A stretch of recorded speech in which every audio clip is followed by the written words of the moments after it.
Nós estamos falando sobre família. O tema da nossa série nesse mês de junho é Socorro, eu tenho família. Por que nós escolhemos esse tema? Nós escolhemos pelo simples fato de que família é um dos pontos mais nervosos da vida. As pessoas têm dificuldades familiares, as pessoas enfrentam crises na família e muitas vezes nós enfrentamos crises sem saber como sair delas, sem saber o que fazer. Nós sabemos que a Bíblia fala sobre família, a Bíblia fala muito sobre família, mas é importante que em algumas vezes, em algumas épocas do ano, nós como igreja paremos para avaliar, reavaliar como é que estamos, como maridos, esposas, pais, mães, avós, filhos, enfim, não importa o papel que você tenha na família, a Bíblia tem alguma orientação a respeito e nós muitas vezes ficamos perdidos tentando achar o que a Bíblia diz a respeito do nosso papel. E então surgiu a ideia de fazermos essa série abordando vários aspectos do casamento. Na semana passada nós falamos sobre a formação da família. Nós falamos um pouco sobre Deus criando a família, Deus começando essa coisa toda. Então fica claro para nós na Bíblia que Deus é extremamente interessado em que a família funcione. Mas Deus quer que a família funcione de acordo com aquilo que Ele planejou para a família. Hoje, nós vamos falar sobre uma parte interessante, porque semana passada falamos sobre essa preparação, como é que cristãos devem se preparar para o casamento, e hoje nós vamos falar sobre o tema quando a lua de mel acaba. Porque, veja, a gente se prepara, sei lá, um bom tempo para guardar dinheiro, para planejar a festa de casamento, para planejar para que tudo saia muito bem, foto, vídeo, buffet, salão, enfim, absolutamente tudo. Gastamos um bom dinheiro e aí a festa, a cerimônia vão durar aí 4, 5 horas. Também gastamos um bom dinheiro com a lua de mel. E aí você vai para a lua de mel e na lua de mel, basicamente, o que você faz? Você passeia, é tudo muito tranquilo, você tem hora na lua de mel, apenas assim, é hora para sair para os passeios, voltar para os passeios e depois dormir mesmo, porque na verdade, dependendo de onde você vai na lua de mel, você passeia tanto durante o dia que você volta para o hotel morto, o que você vai fazer é dormir, e mais ou menos é isso. No entanto, a lua de mel, se você tiver pouco dinheiro, pode durar uns 3 dias, se você tiver um bom dinheiro, pode durar de 7 dias a 15 dias, se você for um político, um mês e meio, 2 meses, até 2 anos, não? Dependendo aí da categoria. Bom, o que acontece é que chega uma hora que você tem que voltar para casa. E aí você volta para casa, você abre a porta de casa, dependendo de onde você mora, a primeira coisa que você encontra como um cartão de boas-vindas ao votar da lua de mel, sabe o que é? Um boleto que está ali aguardando você, você abre, você vê ali debaixo da porta um boleto com o seu nome, porque agora as contas vêm no seu nome para você pagar, para você se virar. E o interessante é que muita gente entra em desespero nessa hora. Não porque tem boleto para pagar, porque daí olha para o cônjuge e pensa assim, e agora? O que a gente faz? Porque festa, é muito fácil passar pela festa. Você cansa, você estressa com algumas coisas, tira a foto até não querer mais. Lua de mel também, tá tudo planejado. Mas aí você volta para casa, e aí você dá de cara com a sua esposa, você dá de cara com o seu marido e pensa, caramba, acabou a lua de mel. Aí começam os afazeres mínimos da casa e você começa a notar que a pessoa com quem você se casou não está fazendo aquilo que você espera que essa pessoa faria, que ela não está correspondendo a todas as expectativas que você tem no casamento. E aí talvez depois, sei lá, eu estava pensando que tempo será que demora para a pessoa pensar assim, onde é que eu fui amarrar meu burro? Ou onde é que esse burro foi se amarrar? Sei lá, eu acho que pode demorar, sei lá, em alguns casos, 1 mês, em outros casos, 1 hora, mais ou menos. Então, demora de 1 hora a 30 dias para você pensar, caramba, eu acho que eu não sei fazer algumas coisas, como, por exemplo, ser casado. Porque ser casado não é apenas a festa, não é apenas o relacionamento sexual, mas são aquelas mínimas coisas que vão consumindo o nosso dia a dia. E quem aqui é casado sabe muito bem do que eu estou falando. E é interessante ver como casais cristãos Mesmo aqueles que passaram, às vezes, a vida numa igreja, não estão preparados biblicamente para compreender o que fazer e como reagir quando simplesmente a lua de mel acaba e a vida como ela é aparece. Você tem uma preocupação com a festa, você tem uma preocupação com a lua de mel, mas você não tem uma preocupação, às vezes, com tudo o que vai acontecer depois. Com, em tese, o restante da vida.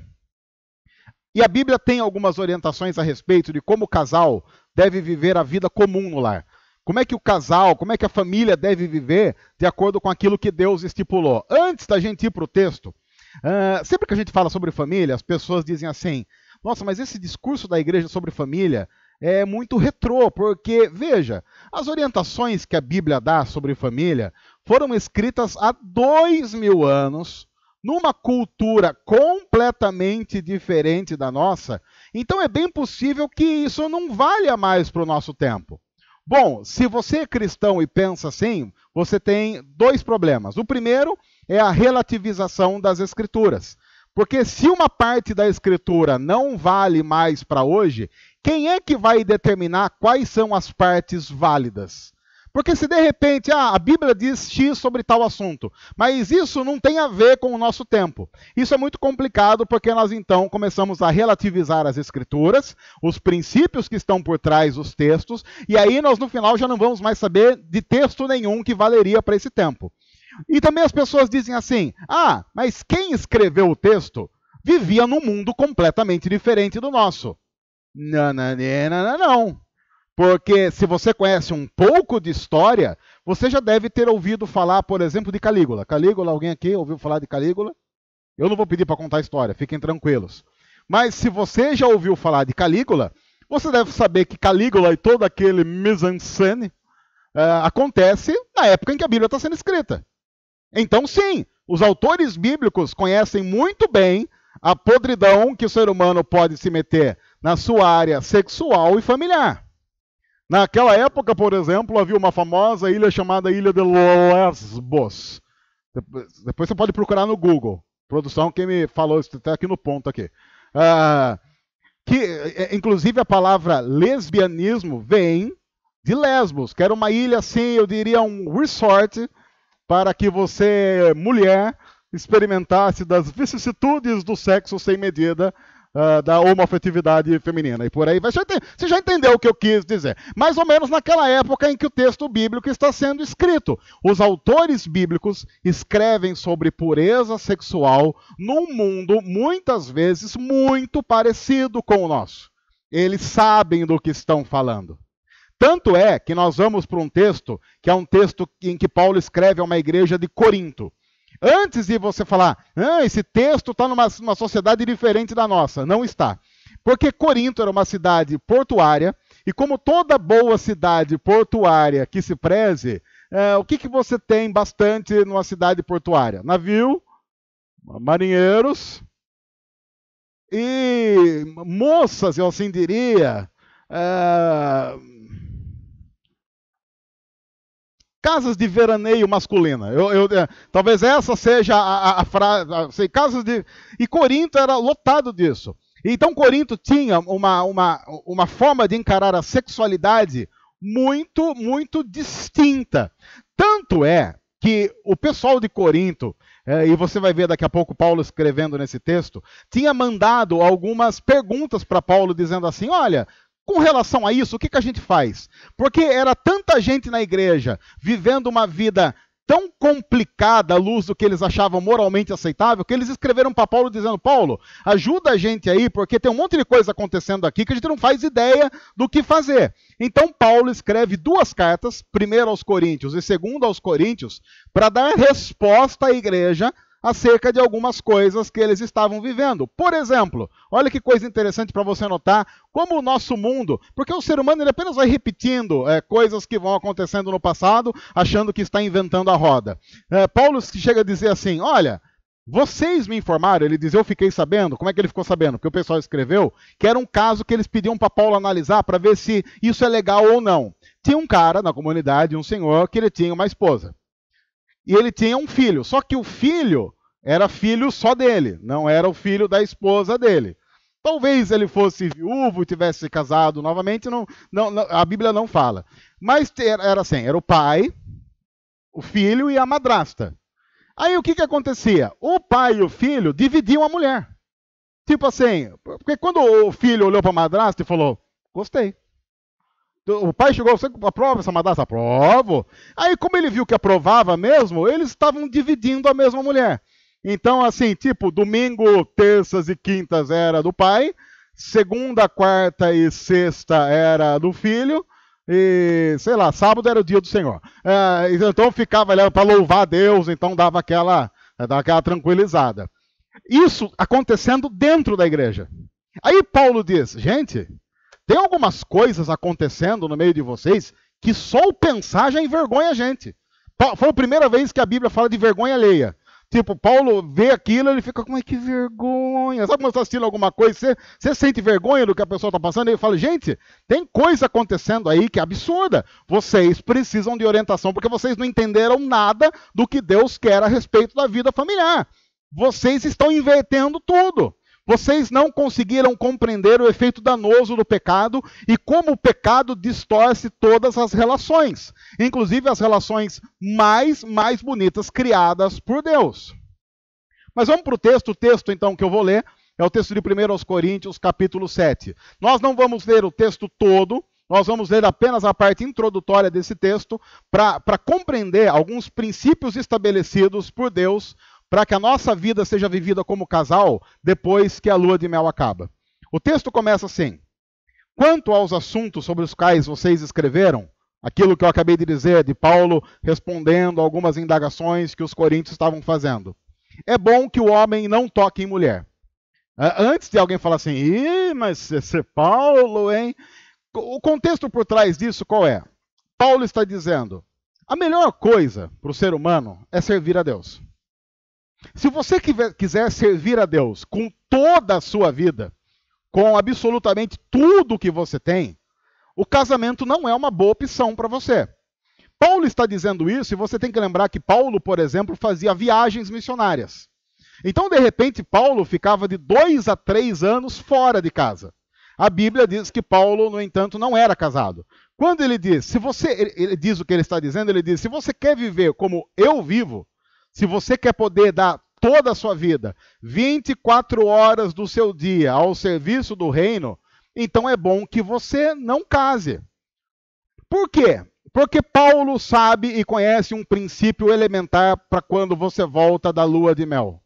Se você casa, você não tem mais total autonomia.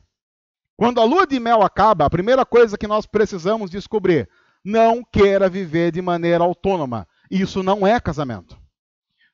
É claro que antes da gente casar, talvez a gente tenha lá nossos 20, 25 anos, você ganha a chave da casa dos seus pais, você já chega numa fase, você pode chegar em casa a hora que você quiser. Agora, como casado, tente chegar, sei lá, 2 horas da manhã, e quando a sua esposa perguntar para você, onde é que o bonitão estava? Você fala assim, não te interessa. Eu acho que de duas uma, você é um homem morto, você é um homem semi-morto. Por quê? Porque minha esposa quer mandar em mim? Não, porque está pressuposto na relação de casamento que eu não tenho mais autonomia na minha vida. Porque eu assumi que queria dividir e compartilhar a minha vida com uma outra pessoa. Não é um aprisionamento, é uma decisão que foi tomada. Mas ninguém nunca falou isso e eu não tinha pensado nisso. Azar de quem não pensou isso e quando chegou no casamento agora tem que correr atrás do tempo perdido. Porque sim, casamento é algo que tira de nós a autonomia de uma tal forma que Paulo diz, inclusive tira a sua autonomia de querer entregar 24 horas do seu dia a Deus. Porque até mesmo para servir a Deus, agora você tem alguns empecilhos. Imagine eu, pastor, e eu teria como pastor, eu podia chegar para Débora e falar assim, Débora, quer saber de uma coisa? Eu, como Paulo, recebi um chamado missionário e eu vou ficar agora, não 3, mas 5 anos fora. Então eu estou saindo agora, junho de 2017. Por volta de junho de 2022 eu estou voltando. Servirei a Deus, mando um WhatsApp de vez em quando aí, se eu estiver num lugar que tem internet. Se eu estiver num lugar que não tem internet, você compreenda, porque eu estou servindo a Deus. O que a Débora deveria dizer para um homem como esse? Ela deveria dizer, vá, meu amor. Ela já pensa, quanto será que custa uma fechadura? Porque ela vai trocar a fechadura. Vai. Ah, mas você está servindo a Deus. Há um pressuposto bíblico. Você quer servir a Deus? Até mesmo servir a Deus? Não case. Se você casar, lembre-se, você está vivendo um casamento que vai sim delimitar o seu tempo. Não porque o casamento é mais importante do que servir a Deus. Porque o casamento é uma das formas de servir a Deus. E quando eu compreendo que o casamento é uma das formas de servir e glorificar a Deus, eu sei que estando bem casado, eu já estou fazendo a obra que o Senhor designou para a minha vida. Eu não preciso deixar a minha esposa em lugar nenhum, eu não preciso deixar o meu marido totalmente sozinho, desamparados, para fazer aquilo que Deus estabeleceu que eu devo fazer também no casamento. Paulo está dizendo algo fundamental e que deveria ser um lema para as pessoas vivendo em 2017 de maneira cada vez mais egoísta.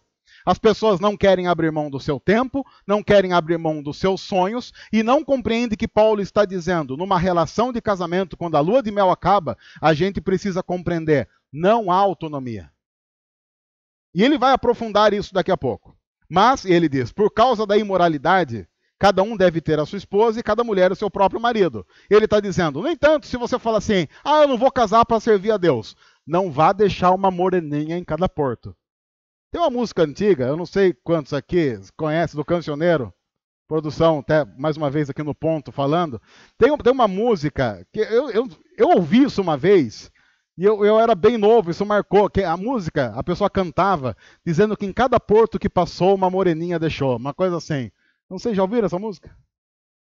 Tá bom que vocês só ouvem música evangélica. Puxa, que privilégio é pastor.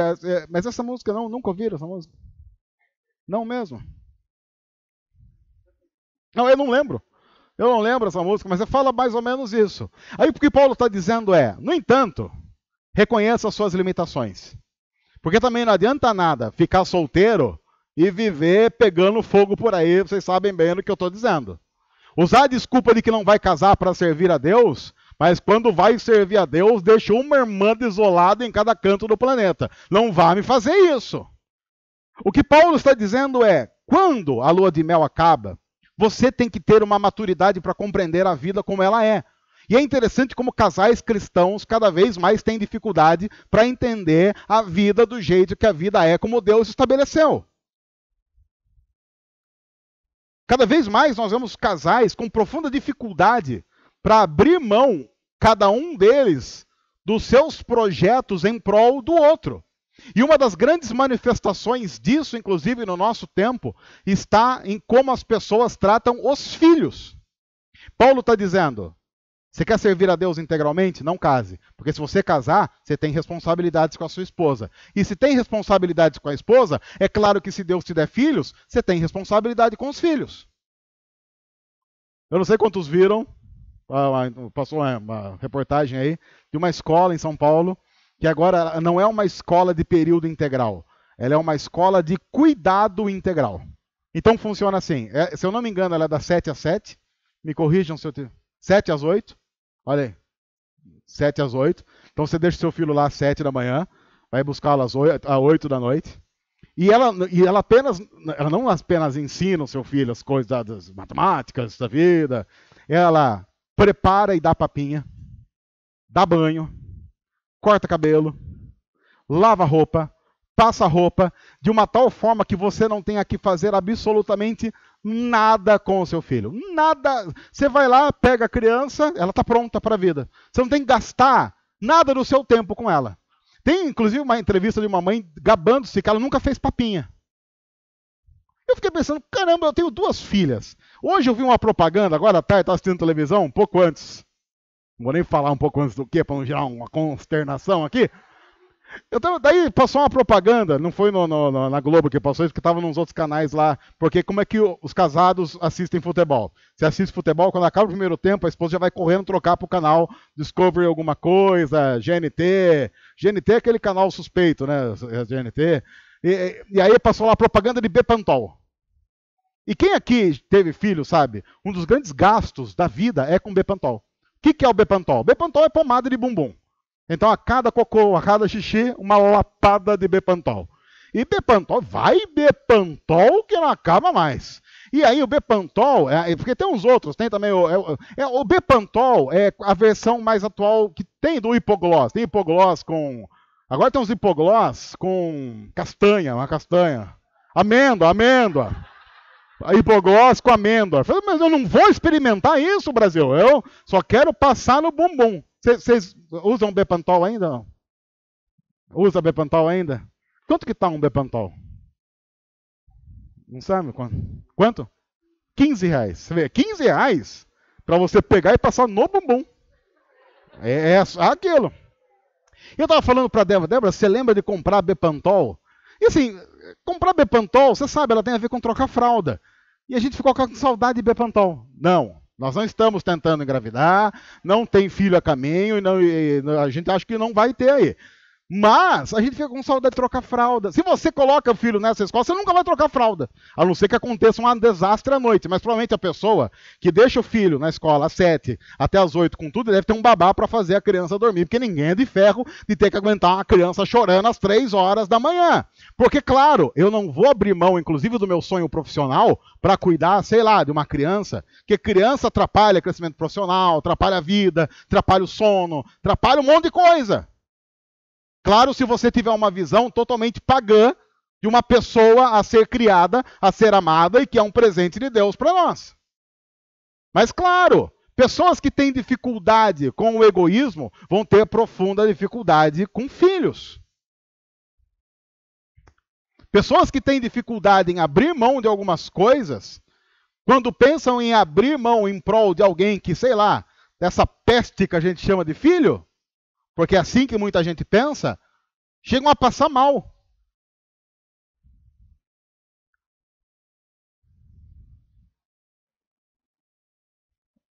É por isso. E aí o texto continua dizendo assim: o marido deve cumprir os seus deveres conjugais para com a sua mulher. É claro que, como nós estamos numa sociedade cada vez mais sexualizada, da pior maneira possível, quando a gente pensa em cumprir obrigações sexuais, e eu já ouvi muita gente dizendo assim, olha, aqui Paulo está dizendo que você não deve deixar de transar com a esposa. Também, ele também está dizendo isso, tanto é que depois, se você ler a continuação do texto, ele diz, olha, e não deixe de ter lá os remeleixos, porque se você deixar de ter os remeleixos, você vai ficar muito tentado, vai ficar alegre ao ver um poste, então, cuidado. Ele fala isso aqui, na continuação do texto, ele fala, olha, vocês só deixem de se entregar um ao outro se for para gastar um tempo em oração. Mas ele fala, não, também que não seja longo.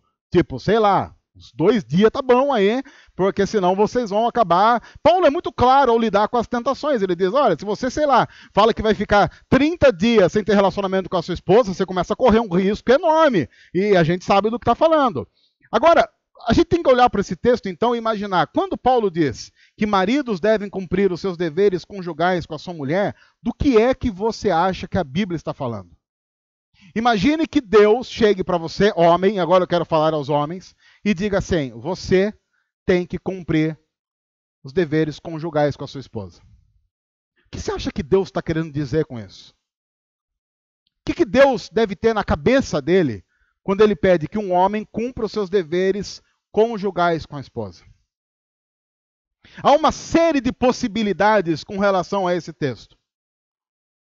Mas muito provavelmente uma das principais coisas que Deus requer de nós, homens, é que nós vivamos a vida ordinária dos nossos lares. Porque cada vez mais as pessoas tendem a achar que o casamento é algo profundamente extraordinário. Mas quem tem uma vida de casal sabe que o casamento é muito mais ordinário que extraordinário. E isso, inclusive, faz parte do plano de Deus para a vida como casal. Para que nos dias normais a gente vá vivendo e vá amadurecendo, para que quando os dias bons chegarem, nós sabemos que foi Deus que deu esses dias, e quando os dias maus chegarem, nós sabemos como recorrer a Deus e a sua palavra para conseguir passar por eles. Homens, existe um negócio chamado lar. E é para lá que os nossos maiores desejos devem estar voltados. Em todos os sentidos. É claro que nós somos convidados cada vez mais a rodas, atividades que tentam nos tirar das nossas casas. Não é esse o desejo de Deus para nós homens. Uma das coisas que mais nos faz homens é conseguir amar uma mulher e os nossos filhos. A maioria dos homens que se dizem machos não dão conta de fazer isso. Porque para fazer isso, tem que ser muito homem. Para amar uma mulher, você não tem que ser macho. Você tem que ser homem. O macho quer transar com muitas mulheres. Um homem quer amar uma mulher até o fim da sua vida. Essa é a profunda diferença de meninos e de homens. E o nosso mundo está cheio de meninos, não de homens, que querem amar e liderar as suas esposas, honrar as suas esposas com todos os seus esforços. Como nós vimos na semana passada, um dos maiores desafios de nós homens é fazer com que as nossas esposas lembrem de Jesus e sejam levadas a Jesus através do nosso trabalho dentro de casa. Nós, homens, temos como principal função fazer com que a cruz seja o centro dos nossos lares e que a nossa família esteja aos pés da cruz. A Bíblia diz que um dos maiores deveres conjugais de um homem é liderar a sua esposa em direção a Cristo. E não existe um homem tão falido como aquele que ficou casado 30, 40, 50 anos, vendo a sua esposa e os seus filhos caminharem em passos largos para o inferno. Você pode ser muito bom no que você faz. Ganhar dinheiro, influenciar pessoas, e pode ser péssimo como homem. Porque sim, nós vivemos numa sociedade que mede a masculinidade pelo tanto de dinheiro que você tem e pelo tanto de pessoas com quem você consegue transar durante a sua vida. Isso é ser eternamente adolescente. Porque ganhar muito dinheiro e ter muitas mulheres é o sonho de qualquer adolescente. Homens maduros e de verdade sonham em construir um relacionamento duradouro que faça com que a gente chegue no final da vida, deite a nossa cabeça no travesseiro e no nosso leito de morte, sabendo que a vida valeu a pena ao amar uma esposa, conduzir essa esposa a Cristo, amar os nossos filhos e conduzi-los a Cristo. É isso que vai fazer de nós homens. Nós cumprimos o nosso dever conjugal com as nossas esposas quando nós ensinamos as nossas esposas que Cristo é mais importante do que o casamento. E Paulo diz, mas da mesma forma, a mulher também tem que cumprir os seus deveres conjugais para com seu marido. O que faz com que as irmãs tenham que pensar, o que é que Deus quer de mim como mulher no casamento? O que Deus espera de mim como mulher? Deus espera de você, minha irmã, que você seja a maior incentivadora da liderança espiritual do seu marido. Quando a Bíblia diz que as mulheres são submissas ao marido, está tratando exclusivamente de liderança espiritual. Quando a Bíblia diz que a mulher é submissa ao marido, não está dizendo que ela é menos importante. A Bíblia está dizendo a função de liderar a família é do homem, não da mulher. Só. Apenas nesse aspecto. Claro que alguém pode dizer, mas isso é muito atrasado. Isso não tem sentido em 2017. Lembre-se, como eu disse na semana passada, que o casamento é reflexo da Trindade. E os papéis dados ao homem e à mulher têm a ver com os papéis exercidos na Trindade, para que o casamento seja reflexo de Deus e não de nós mesmos. E para que o casamento não seja nem reflexo da cultura. Então, irmãs, incentivem os seus maridos a amar a Jesus. Uma das melhores formas, claro, de fazer isso é quando as mulheres amam a Jesus. Uma das melhores formas de fazer isso é lembrando seu marido dos papéis que ele tem que assumir em casa. Porque é vergonhoso o número de maridos que não têm a capacidade de abrir a Bíblia uma vez sequer na semana em casa. E aí a mulher tem que assumir papéis que não são dela, porque o folgado não está fazendo o trabalho dele. E eu sei o quanto isso é normal na vida das mulheres, mas eu faço porque não tem ninguém que faça. Diga isso ao seu marido, que você precisa que ele conduza a família em direção a Cristo. Ah, mas esse é um ponto complicado, porque você está dizendo isso, pastor, mas eu estou casada com um homem não cristão. Eu estou caminhando com um homem não cristão.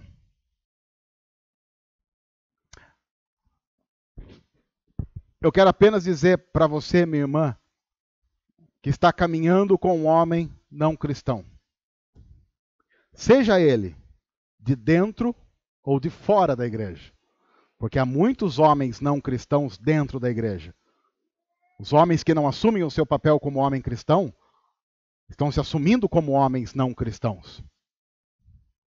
Duas coisas que você deve fazer. Se você é casada, ore. A Bíblia diz que Deus usa a vida de mulheres piedosas para converter os seus maridos a Cristo. Se você não é casada, pense muito, muito. Porque um homem que tem dificuldade em ter como maior amor da sua vida a Jesus, não vai ter você no lugar dele. E se tiver, você se tornará um ídolo no coração desse homem. E a Bíblia diz que Deus não divide a glória dele com ninguém. Não assuma você, minha irmã, o lugar que deve ser exclusivo de Jesus. Não faça isso. Você não vai suportar esse peso. Isso vai se tornar um inferno na vida de mulheres que assumiram um risco que não deveriam assumir. Ah, mas eu ouvi falar que o casamento muda as pessoas. Pergunte para os casados. Eles podem dizer. Porque eu basicamente eu acho que o casamento muda a pessoa. Acho mesmo. Casamento, a idade, a experiência, tudo vai mudando a gente. De uma tal forma que nós somos hoje muito diferentes do que nós éramos há 10 anos. Mas o casamento tem a capacidade de potencializar erros. Não mudar. O casamento não muda ninguém. Deus muda pessoas. E ele pode usar até o casamento para isso. Mas se a pessoa não tem nenhum relacionamento com Deus, não é o casamento que vai fazer com que isso aconteça. Muito pelo contrário. O texto diz, e veja como o texto termina. A mulher não tem autoridade sobre o seu próprio corpo, mas sim o marido dela. Da mesma forma, o marido não tem autoridade sobre o seu próprio corpo, e sim a mulher. Hoje de manhã a Débora estava aqui, então ela fez essa parte, mas eu vou fazer a parte da Débora. A Débora, durante 5 minutos, trouxe expectativas femininas com relação ao casamento, porque eu quero falar um pouco sobre isso para depois explicar o texto. Então eu pedi que a Débora escrevesse, então isso que eu vou falar agora, de expectativa feminina, foi a Débora, minha esposa, que escreveu. Então, qualquer coisa que você discorde, depois você manda um e-mail para ela, tá ok? Então, as irmãs aí que quiserem discordar, essa parte eu estou apenas lendo o que me foi passado. Lembrando que está gravado, e se eu não ler direito, a Débora depois me mata em casa. Mas a Débora... O duro é que eu tenho uma vontade de cortar umas partes aqui, mas eu não vou cortar nenhuma parte aqui. Expectativas que uma mulher pode ter ao ir para o casamento. Romantismo na vida cotidiana.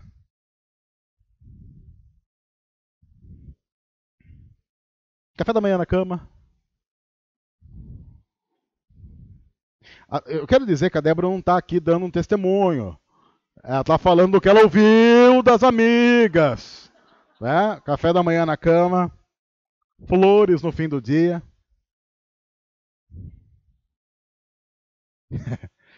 Ela escreveu isso, ela não sabia que eu ia pedir para ela falar. Ela ficou com vergonha, mas aí eu vou falar. Muito beijo na boca e pescoço.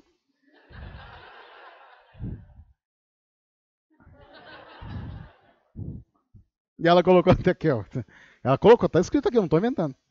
Sexo com preliminares apaixonantes todo dia. Por quê? Ela explicou. Porque a mulher, ela tem a expectativa do romance, daquela coisa assim, da sedução. Isso aí. Não vou falar muito, né, homens? Vamos passar para o próximo. Segundo ponto, companheirismo. Ela quer que... Ela quer... As mulheres querem que os homens assistam comédia romântica. O que é uma comédia romântica? São todos aqueles filmes porcaria do Netflix. Tem um filme lá com o Hugh Grant. Qualquer filme com o Hugh Grant. Todos esses que ninguém morre, não tem tiro, cabeça não explode. Todos aqueles filmes que não deveriam ter sido feitos. Basicamente esse. Então a mulher quer companheirismo de alguém para assistir comédia romântica junto, sem ficar fazendo... Quer que assista novela. Quer que vá junto quando ela for comprar roupa. E ainda dê opinião. Quando vai comprar sapato. Quando vai à feira. Quando vai visitar a mãe. E ela colocou um detalhe. E faça cara de que está gostando. Mas a gente não tem culpa se a nossa cara de que está gostando parece cara de quem não está gostando. Passeios com as amigas e seus maridos. Agora, vou te dizer. É absurdo quanto nossas mulheres conseguem ter amizade com mulheres que têm os maridos mais chatos do mundo. Mas tudo bem. Quer que ajude na escolha da decoração da casa? Tipo cortinas e tapetes. Eu quero dizer que nesse ponto eu tento ajudar. Mas a minha opinião nunca foi levada em consideração. Porque se fosse, tinha uma cortina do Corinthians em casa. Eu dei minha opinião, falei, olha essa cortina aqui que bonita. Aí, quando eu dei minha opinião, falei, cortina, ela falou, grosso. Falei, mas então não falo mais. Ah, vamos pegar a cortina, tem uns tecidos aí que a gente nem sabe o que é. Ah, você quer tecido tal e tal. Falei, meu Deus do céu, eu queria uma cortina. Não quero fazer um vestido, uma cortina, um pano qualquer que põe ali. Ah, vamos comprar uma persiana uma vez? Aí, que persiana, que cor você quer? Ah, eu quero tipo um branco. Branco de qual tom? Como branco de qual tom, meu senhor? Branco é branco, branco, isso aqui é branco, isso aqui, ó, isso aqui é branco, ó, isso é branco, branco é branco, não, porque há vários tons de branco, inclusive é um negócio, off-white. O quê? Off-white. Falei, não, meu senhor, eu quero um negócio, eu não quero comprar um produto de limpeza. Ah, porque se você passando off-white, o seu vai ficar limpo. Companheirismo. Ela quer, terceiro, colaboração. Nas tarefas diárias, na conservação da ordem e limpeza. Eu acho que, inclusive, aquela coisa escrita na bandeira do Brasil, ordem e progresso, foi uma mulher que escreveu aquilo. Aquilo foi uma mulher. Falou, vamos colocar ordem e progresso aí na bandeira, quem sabe? Cuidado com os filhos, sustento financeiro e apoio espiritual. É interessante porque as mulheres concordam com isso? Sim.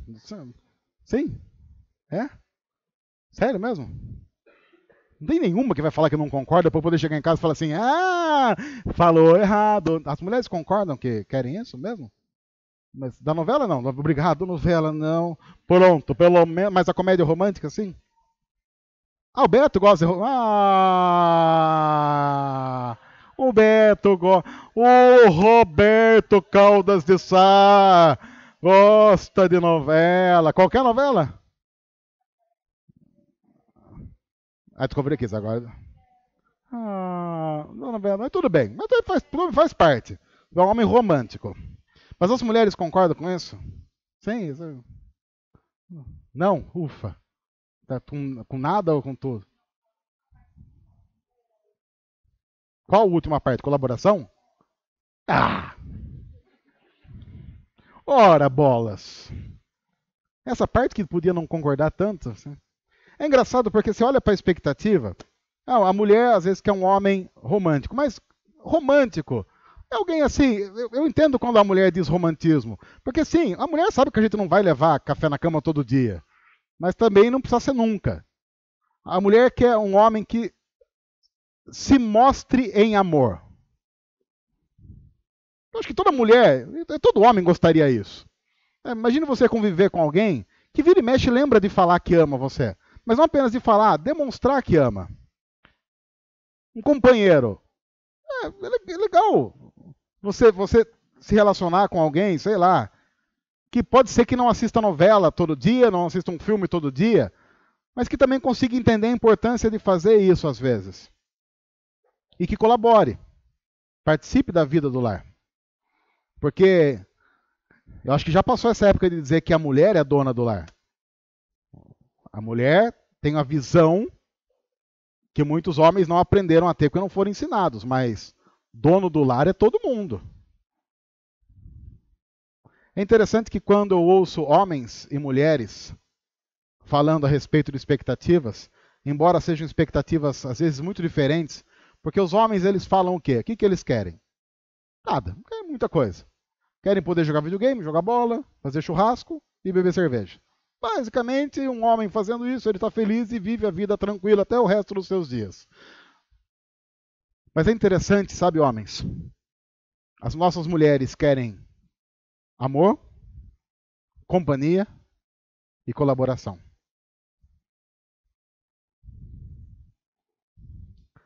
Sem saber, as nossas mulheres estão pedindo para nós: sejam mais parecidos com Jesus. O maior exemplo de amor de toda a história é Jesus. Porque Jesus entrega a si mesmo por inteiro na cruz. E faz isso em prol de cada um de nós. Quando uma mulher diz que ela quer alguém mais amoroso, ela está dizendo: eu quero alguém mais parecido com Jesus, que é a revelação do amor de Deus por excelência, de uma tal forma que a Bíblia diz que Jesus amou os seus e amou até o fim. Sim, uma mulher quer um homem que a ame até o fim, assim como Jesus faz. Uma mulher quer um companheiro. E nessa expressão ela também está dizendo: eu quero você mais parecido com Jesus. Porque se há alguém que disse que estaria conosco até o fim dos dias, esse alguém foi Jesus. Ele disse: eu estarei convosco até o fim dos tempos. A mulher diz que quer colaboração. Ninguém colabora mais com o ser humano e as suas necessidades do que Jesus, que morreu na cruz para fazer viveu a vida fazendo em nosso lugar o que a gente não dá conta de fazer. Ele não apenas colabora com a gente, ele faz tudo o que é necessário para termos uma vida adequada com Deus. Notaram como, querendo ou não querendo, as nossas necessidades vão se revelando muito mais parecidas com Jesus do que a gente possa imaginar?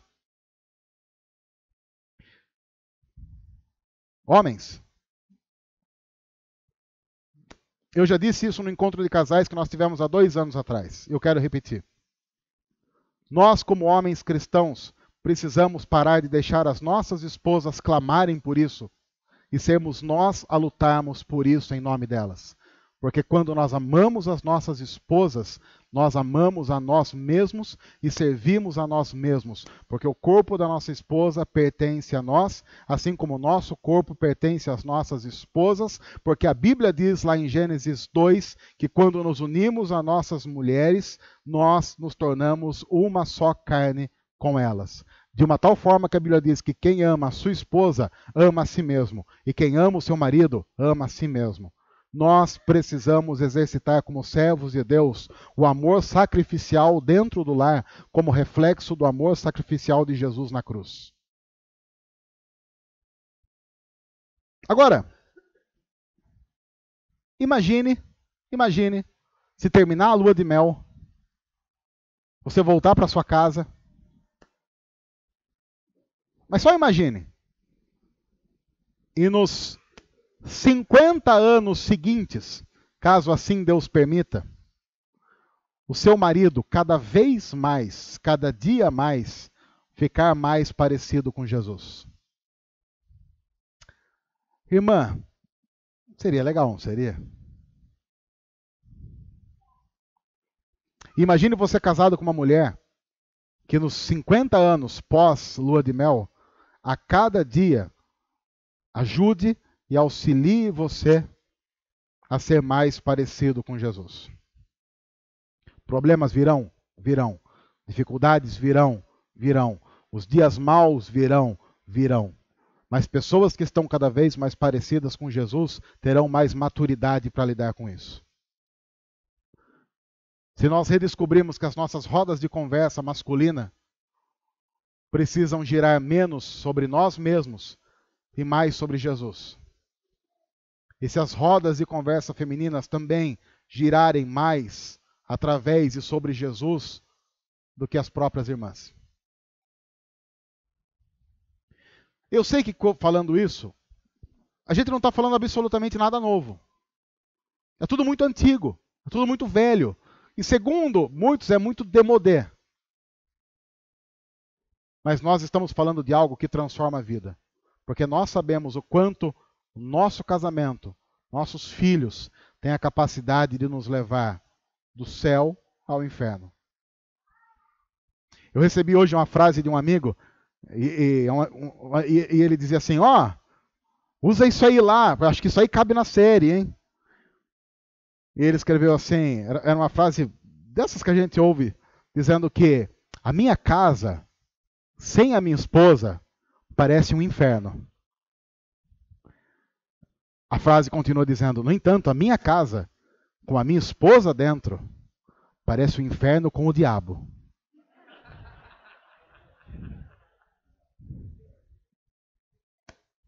Eu pensei, essa frase é boa. Essa frase é boa. Não porque eu concorde com ela, mas porque ela reflete a forma como as pessoas entendem casamento. Porque, claro, se o casamento não tiver Jesus como centro, é isso que ele vai virar. É um inferno. Porque não se esqueça, você vai se juntar com uma pessoa cheia de pecados, e você já é cheio de pecado. Desculpa dizer isso, tá? Mas eu estou dizendo isso a partir da minha experiência também. É como se a gente pegasse um bolota de cocô, outro bolote de cocô, juntasse achando que vira ouro. Não! Se você pega bolote de cocô e junta, ele vira uma bolotona de cocô.